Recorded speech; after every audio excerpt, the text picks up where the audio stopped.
Hi ಎಲ್ಲರಿಗೂ ನಮಸ್ಕಾರ. Welcome back to our YouTube channel. ಯಾರೆಲ್ಲ ವಿಡಿಯೋಸ್ ಅನ್ನ ಸಬ್ಸ್ಕ್ರೈಬ್ ಮಾಡದೆ ನೋಡ್ತಾ ಇದ್ದೀರಾ ಸಬ್ಸ್ಕ್ರೈಬ್ ಮಾಡ್ಕೊಳ್ಳಿ. ಹಾಗೆ ಇದು ಪೇಪರ್ 1 EVS ಗೆ ಸಂಬಂಧಪಟ್ಟಂತೆ ಈಗ already 3rd 4th 5th 6th 7th ಆಗಿದೆ. ಈಗ 8ನೇ ತರಗತಿಗೆ ಸಂಬಂಧಪಟ್ಟಂತೆ 6ನೇ ವಿಡಿಯೋ ಇದಾಗಿರುತ್ತೆ. ಓಕೆ, ಇದರಲ್ಲಿ ನಾವು ಆಮ್ಲ ಮತ್ತು ಪ್ರತ್ಯಾಮ್ಲ ಇವುಗಳ ಬಗ್ಗೆ ನಾವು ನೋಡ್ತಾ ಹೋಗ್ತೀವಿ. ಮೊದಲನೇ ಪ್ರಶ್ನೆ, ಈ ಕೆಳಗಿನವುಗಳಲ್ಲಿ ಯಾವುದು ಆಮ್ಲೀಯವಾಗಿದೆ ಅಂತ ಇದೆ ನೋಡಿ. ನಿಂಬೆ ರಸ, ನೀರು, ಹಾಲು, ಗಾಳಿ. ಯಾವ್ದು ಇದರಲ್ಲಿ ಆಮ್ಲೀಯವಾಗಿರೋದು? ಇದರಲ್ಲಿ ಆಮ್ಲೀಯವಾಗಿರೋದು ಯಾವುದು ಅಂತ ಹೇಳಿದ್ರೆ ನೋಡಿದ ಕೂಡ್ಲೆ ಹೇಳ್ತೀರಾ ಯಾವುದು? ನಿಂಬೆ ರಸ. ನಿಂಬೆ ರಸ ಏನಿದೆಯಲ್ಲ ಇದು ಆಮ್ಲೀಯವಾಗಿ ಇರುವಂತದ್ದು. ಆಯ್ತಾ? ನೆಕ್ಸ್ಟ್ ಕ್ವೆಶ್ಚನ್,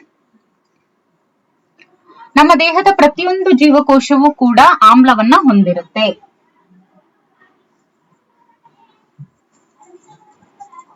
ನಮ್ಮ ದೇಹದ ಪ್ರತಿಯೊಂದು ಜೀವಕೋಶ ಕೂಡ ಏನನ್ನ ಒಳಗೊಂಡಿರುತ್ತೆ? ಆಮ್ಲವನ್ನ ಒಳಗೊಂಡಿರುತ್ತೆ. ಆದ್ರೆ ಆ ಒಂದು ಆಮ್ಲ ಯಾವುದು ನೋಡಿ? ನಮ್ಮ ದೇಹದ ಪ್ರತಿಯೊಂದು ಜೀವಕೋಶವೂ ಕೂಡ ಯಾವುದನ್ನ ಒಳಗೊಂಡಿರುತ್ತೆ ಅಂತ ಹೇಳಿದ್ರೆ HCl, NaCl, HNO3 DNA ಅಂತ ಹೇಳಿದ್ರೆ that is deoxyribose nucleic acid ಅನ್ನ ಒಳಗೊಂಡಿರುತ್ತೆ. ಓಕೆ, ಮುಂದಿನ ಪ್ರಶ್ನೆ, ರವಿ ಕೆಂಪು ಲಿಟ್ಮಸ್ ಕಾಗದದ ಸಹಾಯದಿಂದ ವಿವಿಧ ಪರಿಹಾರಗಳಲ್ಲಿ ವಿವಿಧ ಬಣ್ಣಗಳನ್ನ ತಿಳಿದುಕೊಳ್ಳೋದಕ್ಕೆ ಅವನು ಬಯಸ್ತಾ ಇದ್ದಾನೆ. ಓಕೆ, ಕೆಳಗಿನ ವಾಕ್ಯಗಳನ್ನ ಪರಿಗಣಿಸಿ ಮತ್ತು ಸರಿಯಾದದನ್ನ ಆರಿಸಿ ಮತ್ತು ಅವನಿಗೆ ಸಹಾಯ ಮಾಡಿ ಅಂತ ಇದೆ. ಓಕೆ, ಇದರಲ್ಲಿ ಮೊದಲನೇದೇನಿದೆ ಆಪ್ಷನ್, ನೀರಿನಲ್ಲಿ ಹಾಲು ಬದಲಾವಣೆ ಅಂದ್ರೆ ನೀರಿನಲ್ಲಿ ಹಾಲು ಯಾವುದೇ ಬದಲಾವಣೆಗಳನ್ನ ತೋರಿಸೋದಿಲ್ಲ. ನೀರಿನಲ್ಲಿ ಬೇಕಿಂಗ್ ಪೌಡರ್ ನೀಲಿ ಬಣ್ಣಕ್ಕೆ ತಿರುಗುತ್ತದೆ. ನೀರಿನ ಮೂಲದಲ್ಲಿ ನೀಲಿ ವಿನೆಗರ್ ಯಾವುದೇ ಬದಲಾವಣೆ ಇಲ್ಲ. ಮೇಲಿನ ಎಲ್ಲ ಅಂತ ಇದೆ. ಓಕೆ, ಇದಕ್ಕೆ ಸಂಬಂಧಪಟ್ಟಂತೆ ನೀವು ಯಾವುದು ಇದರಲ್ಲಿ ಸರಿಯಾದ ಉತ್ತರ ಅಂತ ಹೇಳಿ ನೀವು ಕಮೆಂಟ್ ಅಲ್ಲಿ ತಿಳಿಸಬೇಕು. ಈ ಕೆಳಗಿನವುಗಳಲ್ಲಿ ಯಾವುದು ಸರಿಯಾದ ಹೇಳಿಕೆ ಅಲ್ಲ ಅಂತ ಇದೆ. ತಟಸ್ಥೀಕರಣ ಕ್ರಿಯೆಯ ಸಮಯದಲ್ಲಿ ಉಷ್ಣತೆಯ ಹೆಚ್ಚಳಕ್ಕೆ ಶಾಖವು ಕಾರಣವಾಗಿದೆ. ಅರಿಶಿನ ಪೇಸ್ಟ್ ಆಮ್ಲೀಯ ದ್ರಾವಣದಲ್ಲಿ ಗುಲಾಬಿ ಮತ್ತು ಪ್ರತ್ಯಾಮ್ಲೀಯ ದ್ರಾವಣದಲ್ಲಿ ಕೆಂಪು ದ್ರಾವಣಕ್ಕೆ ತಿರುಗುತ್ತದೆ. ಕೆಂಪು ಬಣ್ಣಕ್ಕೆ ತಿರುಗುತ್ತದೆ. ಆಮ್ಲಗಳು ವಿದ್ಯುತ್ ಶಕ್ತಿಯ ಉತ್ತಮ ವಾಹಕಗಳಾಗಿವೆ. ಯಾಕೆ ಅಂದ್ರೆ ಅವುಗಳು ವಿದ್ಯುತ್ ಪ್ರವಾಹವನ್ನ ಅವುಗಳ ಮೂಲಕ ಹಾದು ಹೋಗೋದಕ್ಕೆ ಅವು ಅನುವು ಮಾಡಿಕೊಡುತ್ತವೆ. ಇನ್ನು ಡಿ ಆಪ್ಷನ್ ಏನಿದೆ, ಎಲ್ಲಾ ಆಮ್ಲಗಳು ಚರ್ಮದ ಮೇಲೆ ಬಿದ್ದರೆ ಅದು ಸುಡುವಿಕೆಗೆ ಕಾರಣವಾಗಬಹುದು ಅಂತ ಇದೆ. ಹೌದಲ್ವಾ? ಈಗ ನೋಡಿ, ಇದ್ರಲ್ಲಿ ಯಾವ ಹೇಳಿಕೆ ಸರಿಯಾಗಿದೆ ಅನ್ನೋದು ಪ್ರಶ್ನೆ, ಅಥವಾ ಯಾವ ಹೇಳಿಕೆ ಸರಿಯಾಗಿ ಇಲ್ಲ ಅನ್ನೋದು ಪ್ರಶ್ನೆನ ಏನ್ ಕೊಟ್ಟಿದ್ದಾರೆ ನೋಡಿ. ಸರಿಯಾದ ಹೇಳಿಕೆ ಅಲ್ಲ. ಹಾಗೆ ನೋಡಿದಾಗ ತಟಸ್ಥೀಕರಣ ಕ್ರಿಯೆಯ ಸಮಯದಲ್ಲಿ ಉಷ್ಣತೆಯ ಹೆಚ್ಚಳಕ್ಕೆ ಶಾಖವು ಕಾರಣವಾಗಿದೆ, ಇದು ಹೌದು. ಆದ್ರೆ ಬಿ ಆಪ್ಷನ್ ಏನಿದೆಯಲ್ಲ, ಅರಿಶಿನ ಪೇಸ್ಟ್ ಏನಿರುತ್ತೆ ಅಂದ್ರೆ ಇವಾಗ ಅರಿಶಿನ ಪುಡಿ ಅಂತಾನೆ ಅನ್ಕೊಳ್ಳಿ, ಅದು ಏನಿರುತ್ತೆ ಆಮ್ಲೀಯ ದ್ರಾವಣದಲ್ಲಿ ಗುಲಾಬಿ ಮತ್ತು ಪ್ರತ್ಯಾಮ್ಲೀಯ ದ್ರಾವಣದಲ್ಲಿ ಕೆಂಪು ಬಣ್ಣಕ್ಕೆ ತಿರುಗುತ್ತದೆ ಅಂತ ಇದೆ. ಇದು ರಾಂಗ್. ಓಕೆ, ಹಾಗಾಗಿ ಇದು ಸರಿಯಾದ ಹೇಳಿಕೆ ಅಲ್ಲ. ಇನ್ನು ಆಮ್ಲಗಳು ವಿದ್ಯುತ್ ಶಕ್ತಿಯ ಉತ್ತಮ ವಾಹಕಗಳಾಗಿವೆ. ಯಾಕೆ ಅಂತ ಅಂದ್ರೆ ಅವು ತನ್ಮೂಲಕ ವಿದ್ಯುತ್ ಪ್ರವಾಹವನ್ನ ಹಾದು ಹೋಗೋದಕ್ಕೆ ಬಿಟ್ಕೊಡ್ತವೆ. ಓಕೆ, ಸೊ ಹಾಗಾಗಿ ಇದು ಕೂಡ ಹೌದು. ಆಮೇಲೆ ಎಲ್ಲಾ ಆಮ್ಲಗಳು ಕೂಡ ಚರ್ಮದ ಮೇಲೆ ಬಿದ್ರೆ ಕೆಲವೊಂದ್ಸತಿ ಏನಾಗುತ್ತೆ, ಸುಡೋದಕ್ಕೆ ಕಾರಣ ಆಗುತ್ತೆ ಅಂತ ಇದೆ. ಇದು ಕೂಡ ಹೌದು. ಸೊ ಹಾಗಾದ್ರೆ ಯಾವುದು ಇದರಲ್ಲಿ ಸರಿಯಾದ ಹೇಳಿಕೆ ಅಲ್ಲ ಅಂದ್ರೆ ದಟ್ ಇಸ್ ಆಪ್ಷನ್ ಬಿ. ಮುಂದಿನ ಪ್ರಶ್ನೆ,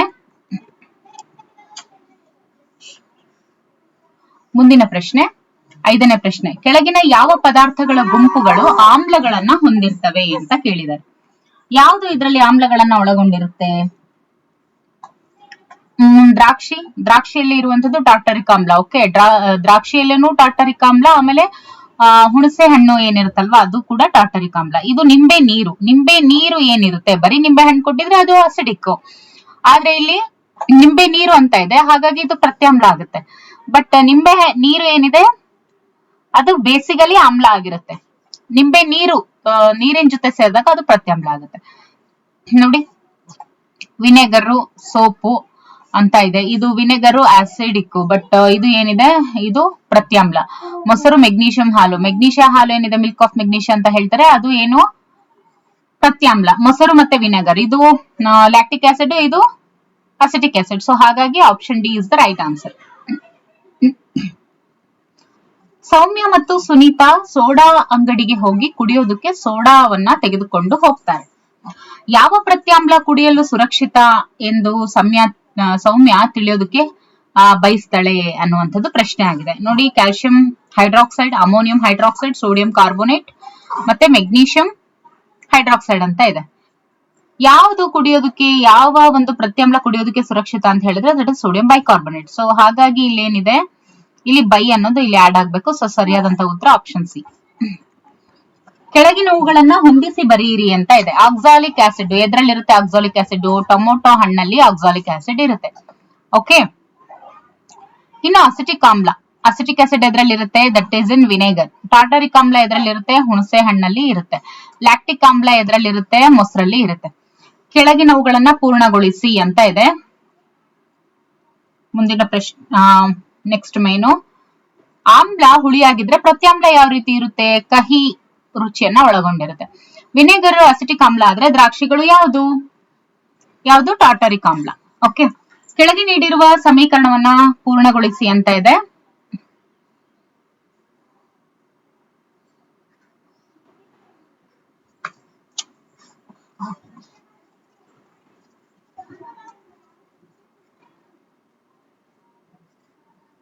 ಕೆಳಗೆ ನೀಡಿರುವಂತಹ ಸಮೀಕರಣವನ್ನ ಪೂರ್ಣಗೊಳಿಸಿ ಅಂತ ಇದೆ. 2mg ಪ್ಲಸ್ O2 ಏನಾಗುತ್ತೆ?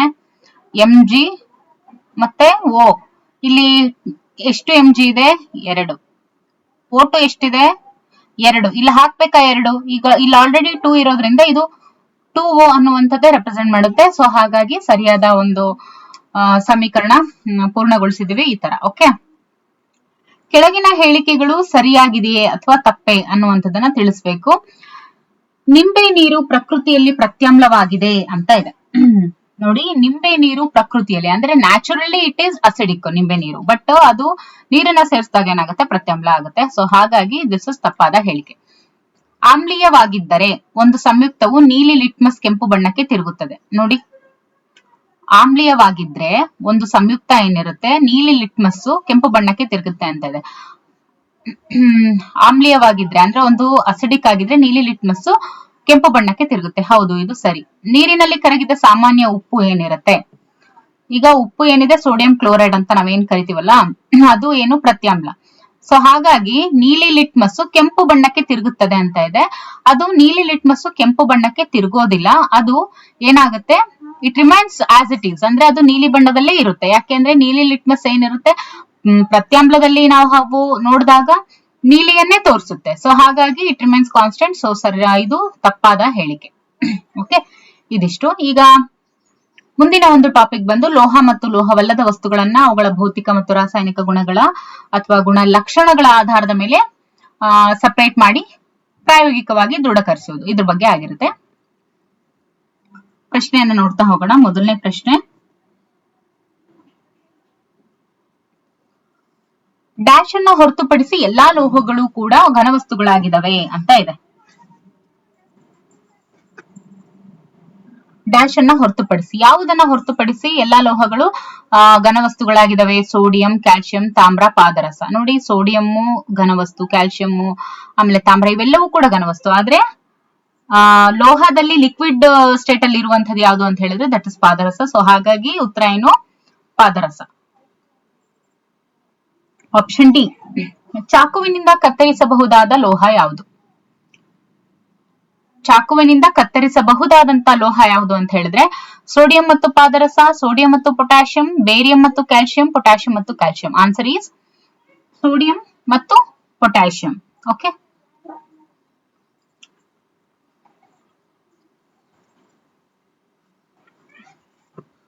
ಮುಂದಿನ ಪ್ರಶ್ನೆ, ಉಸಿರಾಟದ ಸಮಯದಲ್ಲಿ ಜೀವಿಗಳಿಗೆ ಅತ್ಯಗತ್ಯವಾದ ಲೋಹವಲ್ಲದ ಅನಿಲ ವಸ್ತು ಯಾವುದು? ಲೋಹವಲ್ಲದೆ ಇರುವಂತಹ ಅನಿಲ ವಸ್ತು ಯಾವುದು? ಕಾರ್ಬನ್, ಸಾರಜನಕ, ಸಲ್ಫರ್, ಆಮ್ಲಜನಕ ಅಂತ ಇದೆ. ಸಾರಜನಕ, ಆಮ್ಲಜನಕ, ಕಾರ್ಬನ್, ಸಲ್ಫರ್ ಎಲ್ಲವನ್ನು ಕೊಟ್ಟಿದ್ದಾರೆ. ಇದ್ರೊಳಗಡೆ ಅತ್ಯಗತ್ಯವಾದ ಲೋಹವಲ್ಲದ ಅನಿಲ ವಸ್ತು ಯಾವುದು ಅಂತ ಹೇಳಿದ್ರೆ ನೋಡಿ, ದಟ್ ಇಸ್ ಆಕ್ಸಿಜನ್. ಅಂದ್ರೇನು? ಆಮ್ಲಜನಕ.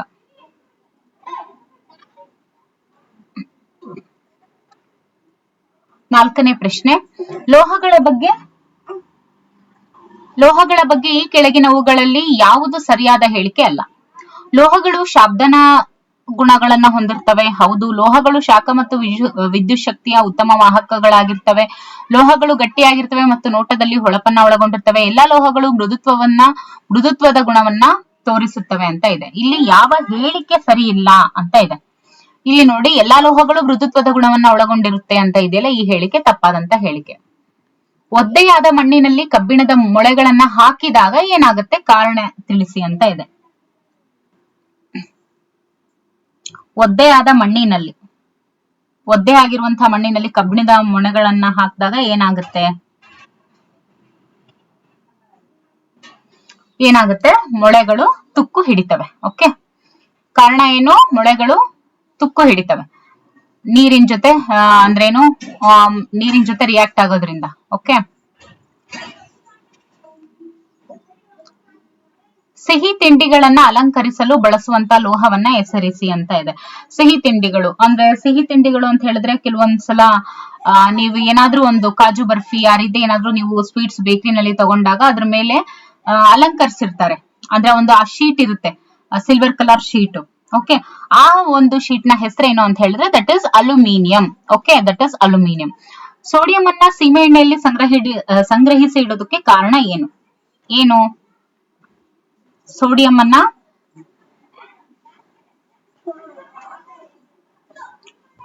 ಅನ್ನ ಸೀಮೆ ಎಣ್ಣೆಯಲ್ಲಿ ಸಂಗ್ರಹಿಸಿ ಇಡೋದಕ್ಕೆ ಕಾರಣ ಏನು?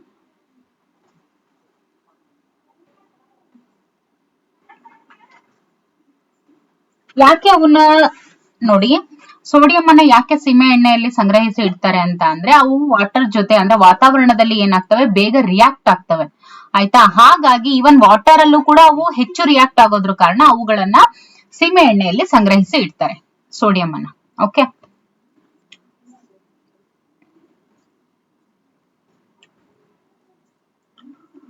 ನೀರನ್ನ ಸೋಂಕುರಹಿತಗೊಳಿಸಲು ಯಾವ ಲೋಹವಲ್ಲದ ಲೋಹವನ್ನ ಬಳಸಲಾಗುತ್ತೆ? ನೋಡಿ, ನೀರನ್ನ ಸೋಂಕುರಹಿತಗೊಳಿಸೋದಕ್ಕೆ ಲೋಹವಲ್ಲದ ಲೋಹವನ್ನ ಯಾವ್ದು ಬಳಸ್ತಾರೆ ಅಂತ ಹೇಳಿದ್ರೆ ದಟ್ ಇಸ್ ಕ್ಲೋರಿನ್ ಅನ್ನ ಬಳಸ್ತಾರೆ. ಓಕೆ, ವಿದ್ಯುತ್ ತಂತಿಗಳನ್ನ ತಯಾರಿಸೋದಕ್ಕೆ ತಾಮ್ರವನ್ನ ಯಾಕೆ ಬಳಸ್ತಾರೆ? ನೋಡಿ, ವಿದ್ಯುತ್ ತಂತಿಗಳನ್ನ ತಯಾರಿಸಬೇಕು ಅಂತ ಹೇಳಿದಾಗ ತಾಮ್ರವನ್ನೇ ಯಾಕೆ ಬಳಸ್ತಾರೆ ಅಂತ ಹೇಳಿದ್ರೆ, ಯಾಕೆ ಅಂದ್ರೆ ತಾಮ್ರ ಏನಿದೆ ಅದು ಉತ್ತಮವಾಗಿರುವಂತಹ ವಿದ್ಯುತ್ ವಾಹಕವಾಗಿದೆ. ಅದಕ್ಕೋಸ್ಕರ ಉತ್ತಮವಾದಂತ ವಿದ್ಯುತ್ ವಾಹಕ ತಾಮ್ರ ಆಗಿರೋದ್ರಿಂದ ವಿದ್ಯುತ್ ತಂತಿಗಳಲ್ಲಿ ಬಳಸ್ತಾರೆ. ಲೋಹದ ನಾಣ್ಯವನ್ನ ಗಟ್ಟಿಯಾದ ನೆಲದ ಮೇಲೆ ಬೀಳ್ಸಿದ್ರೆ ಅದು ರಿಂಗಿಂಗ್ ಶಬ್ದವನ್ನ ಉಂಟು ಮಾಡುತ್ತೆ. ಲೋಹಗಳ ಈ ಗುಣವನ್ನ ಏನಂತ ಕರೀತಾರೆ? ಅದನ್ನ ಶಾಬ್ದನ ಅಂತ ಕರೀತಾರೆ. ಶಾಬ್ದನ ಗುಣ ಅಂತ ಹೇಳಿ ಕರೀತಾರೆ. ಓಕೆ, ಶಾಬ್ದನ ಗುಣ ಅಂತ ಹೇಳಿ ಕರೀತಾರೆ. ನಿಮ್ಮ ಶಾಲೆಯ ಗಂಟೆ ಲೋಹದಿಂದ ಮಾಡಲ್ಪಟ್ಟಿದೆಯೇ? ಕಾರಣ ತಿಳಿಸಿ ಅಂತ ಇದೆ. ಹೌದು, ಎಲ್ಲಾ ಶಾಲೆಗಳ ಒಂದು ಗಂಟೆ ಏನಿರುತ್ತೆ, ಶಾಲಾ ಗಂಟೆ, ಅದು ಲೋಹದಿಂದ ಮಾಡಲ್ಪಟ್ಟಿರುತ್ತೆ. ಯಾಕೆ ಅಂತ ಹೇಳಿದ್ರೆ ಅವು ಶಾಬ್ದನ ಗುಣವನ್ನ ಒಳಗೊಂಡಿರುತ್ತೆ. ಆದ್ರಿಂದ ಶಾಲಾ ಗಂಟೆಗಳು ಲೋಹದಿಂದ ಮಾಡಲ್ಪಟ್ಟಿರುತ್ತೆ. ಓಕೆ, ಲೋಹದ ರಾಡ್ನ ಒಂದು ತುದಿಯನ್ನ ಬಿಸಿ ನೀರಿನಲ್ಲಿ ಇಟ್ಟಾಗ ಇನ್ನೊಂದು ತುದಿಯಲ್ಲಿ ಬಿಸಿ ಆಗೋದಕ್ಕೆ ಕಾರಣ ಏನು? ನೋಡಿ, ಲೋಹದ ರಾಡನ್ನ ತಗೊಂಡು ಒಂದು ತುದಿಯನ್ನ ನಾವು ಬಿಸಿ ನೀರು, ಈಗ ಇದು ಒಂದು ಬೀಕರ್ ಅಂತ ಅನ್ಕೊಳ್ಳಿ, ಇದರಲ್ಲಿ ಒಂದು ರಾಡ್ ಅನ್ನ ಇಟ್ಟಿದ್ದಾರೆ. ಈಗ ಇದು ಒಂದು ರಾಡು, ಇಲ್ಲಿ ಬಿಸಿ ನೀರಿದೆ. ಓಕೆ, ಈ ರಾಡ್ ಇಟ್ಟಾಗ ಇಲ್ಲೂ ಕೂಡ ಬಿಸಿ ಆಗೋದಕ್ಕೆ ಕಾರಣ ಏನು ಅಂತ ಕೇಳಿದ್ದಾರೆ. ಓಕೆ, ಕಾರಣ ಏನು? ನೋಡಿ, ಯಾವಾಗ ಒಂದು ಲೋಹದ ರಾಡನ್ನ ಒಂದು ತುದಿಯಿಂದ ಇನ್ನೊಂದು ತುದಿಗೆ ಇಟ್ಟಾಗ ಏನಾಗುತ್ತೆ, ಅಲ್ಲಿ ಶಾಖ ಏನಾಗುತ್ತೆ, ಹರಡುತ್ತೆ. ಆ ಗುಣವನ್ನ ನಾವೇನಂತ ಕರಿತೀವಿ? ಉಷ್ಣವಾಹಕತೆ ಅಂತ ಕರಿತೀವಿ. ಏನಂತ ಕರಿತೀವಿ? ಉಷ್ಣವಾಹಕತೆ ಅಂತ ಹೇಳಿ ಕರಿತೀವಿ. ಸೊ ಹಾಗಾಗಿ ಅದು ಬಿಸಿ ಆಗೋದಕ್ಕೆ ಕಾರಣ ಆಗುತ್ತೆ. ಇನ್ನು ಕಬ್ಬಿಣದ ತುಕ್ಕು, ಇದರ ರಾಸಾಯನಿಕ ಹೆಸರನ್ನ ತಿಳಿಸಿ ಅಂತ ಹೇಳಿದ್ದಾರೆ. ನೋಡಿ, ಕಬ್ಬಿಣ ಏನ್ ತುಕ್ಕು ಹಿಡಿಯುತ್ತಲ್ಲ ಅದರ ರಾಸಾಯನಿಕ ಹೆಸರು ಬಂದು ಕಬ್ಬಿಣದ ಜಲೀಯ ಆಕ್ಸೈಡ್ ಅಂತ ಕರಿತೀವಿ. ಅದ್ರದ್ದು ಫಾರ್ಮುಲಾ ನೋಡಿ, Fe2O3 2H2O. Fe2O3 2H2O. ಇದು ನೆನಪಿನಲ್ಲಿ ಇಟ್ಕೊಂಡಿರ್ಬೇಕು. Fe2O3 2H2O ಇದು ರಾಸಾಯನಿಕ ಹೆಸರು. ಏನು? ಕಬ್ಬಿಣದ ಜಲೀಯ ಆಕ್ಸೈಡ್. ಕಬ್ಬಿಣದ ಜಲೀಯ ಆಕ್ಸೈಡ್. ಓಕೆ, ಯಾವ ಲೋಹವು ತಣ್ಣೀರಿನೊಂದಿಗೆ ಅಥವಾ ಬಿಸಿ ನೀರಿನೊಂದಿಗೆ ಪ್ರತಿಕ್ರಿಯಿಸುವುದಿಲ್ಲ? ಯಾವ ಲೋಹ ತಣ್ಣೀರಿನೊಂದಿಗೆ ಮತ್ತು ಬಿಸಿ ನೀರಿನೊಂದಿಗೆ ಎರಡರಲ್ಲೂ ಕೂಡ ಪ್ರತಿಕ್ರಿಯಿಸೋದಿಲ್ಲ ಅಂತ ಇದೆ. ಓಕೆ, ಯಾವುದು? ಜಿಂಕ್ ಏನಿರುತ್ತಲ್ವಾ, ಅಂದ್ರೆ ಕಬ್ಬಿಣ ಮತ್ತು ಜಿಂಕ್ ಎರಡನ್ನೂ ಕೂಡ ಅವೆರಡನ್ನು ಒಟ್ಟಿಗೆ ನೋಡಿದಾಗ, ಅಂದ್ರೆ ಇವಾಗ ಕಬ್ಬಿಣಕ್ಕೆ ನಾವು ಗ್ಯಾಲ್ವನೈಸೇಷನ್ ಮೂಲಕ ಜಿಂಕ್ ಕೋಟಿಂಗ್ ಅನ್ನ ಮಾಡಿದಾಗ ತಣ್ಣೀರಿನೊಂದಿಗೆ ಮತ್ತೆ ಬಿಸಿ ನೀರಿನೊಂದಿಗೆ ಎರಡರೊಂದಿಗೂ ಅದು ಪ್ರತಿಕ್ರಿಯಿಸೋದಿಲ್ಲ. ಓಕೆ, Fe ಪ್ಲಸ್ ಜಿಂಕ್ ಅಂತ ಬರ್ದಿರ್ತೀನಿ. ಓಕೆ, ಚಿತ್ರದಲ್ಲಿ ನೀಡಲಾದ ನೋಡಿ. ಓಕೆ, ಮುಂದಿನ ಪ್ರಶ್ನೆ, ಚಿತ್ರದಲ್ಲಿ ನೀಡಲಾದ ತಂತಿಯ ಎರಡು ತುದಿಗಳ ನಡುವೆ ಕಬ್ಬಿಣದ ಮೊಳೆಯನ್ನ ಇರಿಸಿದಾಗ ಬಲ್ಬ್ ಹೊಳೆಯುವುದನ್ನ ನೀವು ಕಂಡುಕೊಳ್ಳುತ್ತೀರಿ. ಈ ಅಂಶದ ಆಧಾರದ ಮೇಲೆ ಈ ಕೆಳಗಿನ ವಾಕ್ಯಗಳನ್ನ ಪೂರ್ಣಗೊಳಿಸಿ ಅಂತ ಇದೆ. ಓಕೆ, ಇಲ್ಲಿ ತಂತಿಯ ಎರಡು ತುದಿಗಳ ನಡುವೆ ಏನ್ ಮಾಡಿದರೆ ಕಬ್ಬಿಣದ ಮೊಳೆಯನ್ನ ಇರಿಸಿದ್ದಾರೆ. This is iron nail. Okay, bulb ಹೊಳೆಯುವುದನ್ನ ನಾವಲ್ಲಿ ನೋಡ್ಬೋದು. ಈ ರೀತಿ ಇಲ್ಲಿ ನೋಡಿ ಉರಿಯೋದ್ರ ಚಿತ್ರ ಕೊಟ್ಟಿದ್ದಾರೆ.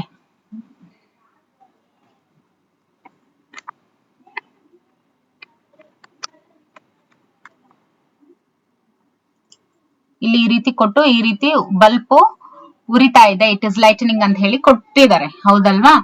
ಹಾಗಾದ್ರೆ ಇದ್ರ ಬೇಸ್ ಮೇಲೆ ಕೆಳಗಿರುವಂತಹ ಒಂದು ವಾಕ್ಯಗಳನ್ನ ನಾವು ಪೂರ್ಣಗೊಳಿಸ್ಬೇಕು. ಡ್ಯಾಶ್ ಒಂದು ಲೋಹವಾಗಿದೆ ಅಂತ ಇದೆ. ಯಾವುದು?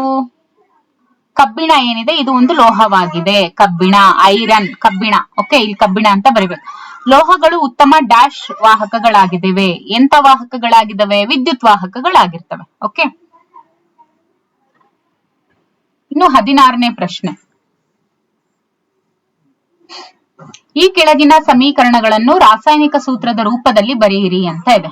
ಓಕೆ, ಸೋಡಿಯಂ ಇಲ್ಲಿ ಪಕ್ಕದಲ್ಲಿ ಬರ್ದಿರ್ತೀನಿ. ಸೋಡಿಯಂ ಹೌದಲ್ವಾ, ಪ್ಲಸ್ ನೀರು ಏನು H2 ಏನಾಗುತ್ತೆ? That is gives rise to NaOH plus H, ಹೌದಲ್ವಾ? Sodium hydroxide plus H, NaOH plus H.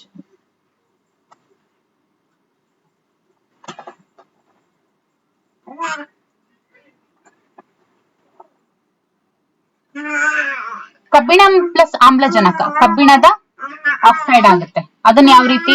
Fe plus O gives rise to FeO. ಅಂದ್ರೆ ಅದನ್ನ ಅದು ರಾಸಾಯನಿಕ ಸೂತ್ರದ ರೂಪದಲ್ಲಿ ಮಾತ್ರ ಬರಿಬೇಕಲ್ಲ. ಏನ್ ಕೊಟ್ಟಿದ್ದಾರೆ ಅದಕ್ಕೆ ಅದರ ಒಂದು ರಾಸಾಯನಿಕ ಸೂತ್ರ ಮಾತ್ರ ಬರಿತಾ ಹೋಗ್ಬೇಕು. ಓಕೆ, ತಾಮ್ರ ಮತ್ತು ಆಮ್ಲಜನಕ ಇದು ತಾಮ್ರ ಆಕ್ಸೈಡ್, ಅದನ್ನ Cu ಪ್ಲಸ್ O CuO ಅಂತ ಬರಿಬೇಕು. ತಾಮ್ರದ ಸಲ್ಫೇಟ್ ಅಂದ್ರೇನು? CuSO4, ಕಬ್ಬಿಣ Fe, so FeSO4 plus Cu ಆಗುತ್ತೆ. ಓಕೆ, 17ನೇ ಪ್ರಶ್ನೆ, ಕಬ್ಬಿಣದ ಕೊರತೆಯಿಂದ ಬಳಲುತ್ತಿರುವಂತಹ ರೋಗಿಗೆ ವೈದ್ಯರು ಮಾತ್ರೆ ಸೂಚಿಸಿದರು. ಮಾತ್ರೆ ಕಬ್ಬಿಣದಂತೆ ಕಾಣುವುದಿಲ್ಲ, ವಿವರಿಸಿ ಅಂತ ಇದೆ. ನೋಡಿ, ಕಬ್ಬಿಣ ಲೋಹವಾಗಿದೆ, ಆದ್ರೆ ಮಾತ್ರೆ ಅನ್ನುವಂಥದ್ದು ಕಬ್ಬಿಣದ ಲೋಹದಿಂದ ಮಾಡಲ್ಪಟ್ಟಿರೋಲ್ಲ. ಓಕೆ, ಇದು ಕಬ್ಬಿಣದ ಲವಣದಿಂದ ಮಾಡಲ್ಪಟ್ಟಿರುತ್ತೆ. ಓಕೆ, ಕಬ್ಬಿಣದ ಲವಣದಿಂದ ಮಾಡಲ್ಪಟ್ಟಿರುತ್ತೆ, ಹಾಗಾಗಿ ಅದು ಕಬ್ಬಿಣದಂತೆ ಕಾಣುವುದಿಲ್ಲ. ಇನ್ನು 18ನೇ ಪ್ರಶ್ನೆ, ಅಲ್ಯೂಮಿನಿಯಂ ಹೆಚ್ಚು ಕ್ರಿಯಾತ್ಮಕ ಲೋಹವಾಗಿದ್ರೂ ಕೂಡ ಇದನ್ನ ಅಡುಗೆಗೆ ಪಾತ್ರೆಗಳನ್ನ ತಯಾರಿಸೋದಕ್ಕೆ ಬಳಸಲಾಗುತ್ತೆ. ಕಾರಣ ತಿಳಿಸಿ ಅಂತ ಇದೆ. ಅಲ್ಯೂಮಿನಿಯಂ ಏನಿದೆ ಇದು ಗಾಳಿಗೆ ತೆರೆದುಕೊಂಡಾಗ ವಿದ್ಯುತ್ ಮತ್ತು ಶಾಖದ ಉತ್ತಮ ವಾಹಕವಾಗಿ ಕೆಲಸ ಮಾಡುತ್ತೆ. ಯಾವುದು? ಅಲ್ಯೂಮಿನಿಯಂ. ಸೊ ಅದರ ಮೇಲ್ಮೈ ಆಕ್ಸೈಡ್ಗಳ ತೆಳುವಾದ ಪದರದಿಂದ ಮುಚ್ಚಲ್ಪಡುತ್ತೆ. ಹಾಗಾಗಿ ಇದು ಲೋಹಗಳನ್ನ ಮತ್ತಷ್ಟು ತುಕ್ಕು ಹಿಡಿಯದಂತೆ ತಡೆಗಟ್ಟೋ ಕಾರಣ ಅಲ್ಯೂಮಿನಿಯಂ ಅನ್ನ ಹೆಚ್ಚು ಕ್ರಿಯಾತ್ಮಕ ಲೋಹ ಆಗಿದ್ರು ಕೂಡ ಇದನ್ನ ಅಡುಗೆಗೆ ಪಾತ್ರೆಗಳನ್ನ ತಯಾರಿಸೋದಕ್ಕೆ ಬಳಸ್ತಾರೆ. 19ನೇ ಪ್ರಶ್ನೆ, ಒಬ್ಬ ಕಮ್ಮಾರ ಕಬ್ಬಿಣದ ತುಂಡನ್ನ ಸುತ್ತಿಗೆಯಿಂದ ಹೊಡಿತಾನೆ. ಅದು ತನ್ನ ಆಕಾರವನ್ನ ಬದಲಾಯಿಸುತ್ತೆ ಎಂದು ನೀವು ಭಾವಿಸುತ್ತೀರಾ? ಹೌದು ಎಂದಾದರೆ ಅದೇ ರೀತಿ ಮರದ ದಿಮ್ಮಿಯನ್ನು ಹೊಡೆದಾಗ ಅದೇ ರೀತಿ ಬದಲಾವಣೆ ಆಗೋದಿಲ್ವಲ್ಲ, ಅದೇ ರೀತಿಯ ಬದಲಾವಣೆಯನ್ನ ನೀವು ನಿರೀಕ್ಷಿಸ್ತೀರಾ ಅಂತ ಕೇಳಿದ್ದಾರೆ. ಮತ್ತೊಮ್ಮೆ ಪ್ರಶ್ನೆ ಹೇಳ್ತೀನಿ. ಒಬ್ಬ ಕಮ್ಮಾರ ಕಬ್ಬಿಣದ ತುಂಡನ್ನ ಸುತ್ತಿಗೆಯಿಂದ ಹೊಡಿತಾನೆ, ಅದು ತನ್ನ ಆಕಾರವನ್ನ ಬದಲಾಯಿಸುತ್ತೆ ಎಂದು ನೀವು ಭಾವಿಸುತ್ತೀರಾ? ಹೌದು ಎಂದಾದರೆ ಅದೇ ರೀತಿ ಮರದ ದಿಂಬಿಯನ್ನ ಹೊಡೆದಾಗ ಅದೇ ರೀತಿ ಬದಲಾವಣೆಯನ್ನ ನೀವು ನಿರೀಕ್ಷಿಸುವಿರಾ ಅಂತ ಇದೆ. ಹೌದು. ಯಾಕೆ ಅಂತಂದ್ರೆ ನೋಡಿ, ಕಬ್ಬಿಣದ ತುಂಡು ಲೋಹವಾಗಿರೋದ್ರಿಂದ ಅದರ ಆಕಾರವನ್ನ ಬದಲಾಯಿಸುತ್ತೆ. ಓಕೆ, ಮುರಿಯೋದಿಲ್ಲ, ಆಕಾರವನ್ನ ಮಾತ್ರ ಬದಲಾಯಿಸುತ್ತೆ. ಆದ್ರೆ ಮರದ ದಿಮ್ಮಿಯನ್ನ ನಾವೇನಾದ್ರೂ ಹೊಡೆದ್ರೆ ಅದು ತನ್ನ ಆಕಾರವನ್ನ ಬದಲಾಯಿಸೋದಿಲ್ಲ, ಹೊರತಾಗಿ ಅದು ತುಂಡಾಗಿ ಒಡೆದು ಹೋಗುತ್ತೆ. ಓಕೆ, ಈಗ ಹೊಂದಿಸಿ ಬರೆಯಿರಿ, ನೋಡ್ತಾ ಹೋಗೋಣ. ಆಮ್ಲಜನಕ ಏನಿದೆಯಲ್ಲ, ಇದು ಏನಕ್ ಬೇಕು? ಆಮ್ಲಜನಕ ಏನಕ್ ಬೇಕು ನಮಗೆ? ಜೀವಿಗಳು ಉಸಿರಾಡೋದಕ್ಕೆ ಬೇಕು. ಓಕೆ, ತಾಮ್ರ ಏನಕ್ ಬೇಕು ನಮಗೆ? ವಿದ್ಯುತ್ ತಂತಿಯನ್ನ ತಯಾರಿಸೋದಕ್ಕೆ ಬೇಕು, ಹೌದಲ್ವಾ? ಸಲ್ಫರ್ ಏನಕ್ ಬೇಕು? ಪಟಾಕಿಗಳನ್ನ ತಯಾರಿಸೋದಕ್ಕೆ ಸಲ್ಫರ್ ಬೇಕು. ಕಬ್ಬಿಣ ಏನಕ್ ಬೇಕು? ಹಳಿಗಳನ್ನ ತಯಾರಿಸೋದಕ್ಕೆ ಬೇಕು. ಆಮೇಲೆ ಕ್ಲೋರಿನ್ ಏನು? ಸೋಂಕು ನಿವಾರಕ ನೀರಾಗಿರುತ್ತೆ. ಮುಂದಿನ ಪ್ರಶ್ನೆ ಹೊಂದಿಸಿ ಬರೆಯಿರಿ. ಚಿನ್ನ ಹೇಳ್ತಾ ಹೋಗ್ತೀನಿ, ನೋಟ್ ಮಾಡ್ಕೊಳ್ಳಿ. ಚಿನ್ನ ಏನಿದೆ, ಇದು ಏನಕ್ಕೆ ನೋಡಿದ ಕೂಡಲೇ ಹೇಳ್ತೀರಾ. ಚಿನ್ನ ಏನಕ್ ಬೇಕು ಇಲ್ಲಿ? ಆಭರಣಗಳು. ಓಕೆ. ಮರ್ಕ್ಯುರಿ ಏನಕ್ ಬೇಕು? ಮರ್ಕ್ಯುರಿ ಏನ್ರಲ್ಲಿರುತ್ತೆ? ತಾಪಮಾಪಕಗಳು ಅಂದ್ರೇನು? ಥರ್ಮೋಮೀಟರ್ಸ್. ಆಮೇಲೆ ಅಲ್ಯೂಮಿನಿಯಂ ಎದ್ರಲ್ಲಿರುತ್ತೆ? ಅಲ್ಯೂಮಿನಿಯಂ ಸುತ್ತುವ ಆಹಾರ ಇದ್ರಲ್ಲಿರುತ್ತೆ. ಓಕೆ. ಆಹಾರ ಪೊಟ್ಟಣ ಅಂದ್ರೆ ಆಹಾರವನ್ನ ಪ್ಯಾಕ್ ಮಾಡ್ಲಿಕ್ಕೆ. ಅಲ್ಯೂಮಿನಿಯಂ ಆಯ್ತಲ್ವಾ. ಕಾರ್ಬನ್ ಏನಕ್ ಬೇಕು? ಇಂಧನವನ್ನ ತಯಾರಿಸೋದಕ್ಕೆ ಕಾರ್ಬನ್ ಬೇಕು. ಅಯೋಡಿನ್ ಏನಕ್ ಬೇಕು? ಔಷಧವನ್ನ ತಯಾರಿಸೋದಕ್ಕೆ ಅಯೋಡಿನ್ ಬೇಕು. ಓಕೆ. ಸೊ ಇದಿಷ್ಟು ಆಗಿತ್ತು. ಇದಿಷ್ಟು ಯಾವ್ದ್ರ ಬಗ್ಗೆ ಆಗಿತ್ತು? ಇವತ್ತಿನ ಒಂದು ಕ್ಲಾಸ್ ಆಗಿತ್ತು. ಆಮ್ಲ ಮತ್ತೆ ಪ್ರತ್ಯಾಮ್ಲಗಳ ಬಗ್ಗೆ ಆಗಿತ್ತು. ಓಕೆ. ಮತ್ತೆ ಲೋಹ ಮತ್ತು ಅಲೋಹಗಳ ಬಗ್ಗೆ ಆಗಿತ್ತು. ಓಕೆ. ವಿಡಿಯೋನ ವೀಕ್ಷಿಸೋದಕ್ಕಾಗಿ ತುಂಬಾ ಧನ್ಯವಾದಗಳು. ಇದರ ಉಪಯೋಗವನ್ನ ಪಡ್ಕೊಳ್ಳಿ, ಚೆನ್ನಾಗಿ ಇದನ್ನ ನೋಡ್ಕೊಳ್ಳಿ. ಅಂದ್ರೆ ಇತ್ತೀಚೆಗೆ ಬಂದ ಸುದ್ದಿ ಏನು ಅಂತ ಹೇಳಿದ್ರೆ 16,000 ಶಿಕ್ಷಕರ ನೇಮಕಾತಿ ಆಗುತ್ತೆ ಅಂತ ಇದೆ ನೋಡಿ.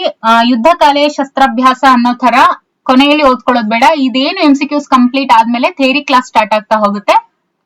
6ರಿಂದ 10ನೇ ತರಗತಿವರೆಗೂ ಕೂಡ ಎಲ್ಲಾ ಸೈನ್ಸ್ ಚಾಪ್ಟರ್ಸ್ ಏನಿದೆ ಅದು ಕಂಪ್ಲೀಟ್ ಮಾಡಲಾಗುತ್ತೆ. ಮ್ಯಾಥ್ಸ್ ಆಗುತ್ತೆ, ಜೊತೆಗೆ ಮೆಂಟಲ್ ಆಪ್ಟಿಟ್ಯೂಡ್, ಸಿಲೆಬಸ್ ವೈಸ್ ಎಲ್ಲಾನು ಮುಗಿಸುವಂತ ಪ್ರಯತ್ನ ಆಗುತ್ತೆ. ಸೊ ನಿಮ್ಮ ಅಭ್ಯಾಸ ನಿರಂತರವಾಗಿರ್ಲಿ ಅಂತ ಹೇಳ್ತಾ thank you for watching. Okay. ಹಾಗೆ ಕೆಲವರೆಲ್ಲ ತುಂಬಾ ಕಮೆಂಟ್ ಮಾಡಿದೀರಾ, ಅಂದ್ರೆ ತುಂಬಾ ಒಳ್ಳೊಳ್ಳೆ ಕಮೆಂಟ್ ಮಾಡಿದೀರಾ. Thank you so much. ಹೆಸರು ನಾನು ಆಮೇಲೆ ಹೇಳ್ತೀನಿ ಯಾರ್ಯಾರೆಲ್ಲ ಕಮೆಂಟ್ ಮಾಡಿದ್ರು ಅಂತ, ಮುಂದಿನ ವಿಡಿಯೋನಲ್ಲಿ ಹೇಳ್ತೀನಿ. Okay. Thank you so much. ನಿಮ್ಮ ಎಲ್ಲಾ ಕಮೆಂಟ್ಸು ತುಂಬಾ ಬ್ಲೆಸ್ಡ್ ಅಂತ ಅನ್ಸ್ತಾ ಇದೆ. ಯಾಕಂದ್ರೆ ನಿಮ್ಮ ಒಂದು ಪ್ರೋತ್ಸಾಹನೆ ಒಳ್ಳೆ ವಿಡಿಯೋಸ್ ಇನ್ನೂ ಹೆಚ್ಚಿನದಾಗಿ ಕೊಡೋದಕ್ಕೆ ಸಹಾಯ ಆಗುತ್ತೆ, ಪುಷ್ ಮಾಡ್ದಂಗ ಆಗುತ್ತೆ. ಆಗ್ಲೇ ಹೇಳ್ದಂಗೆ. Okay. Thank you so much ಎಲ್ರಿಗೂ.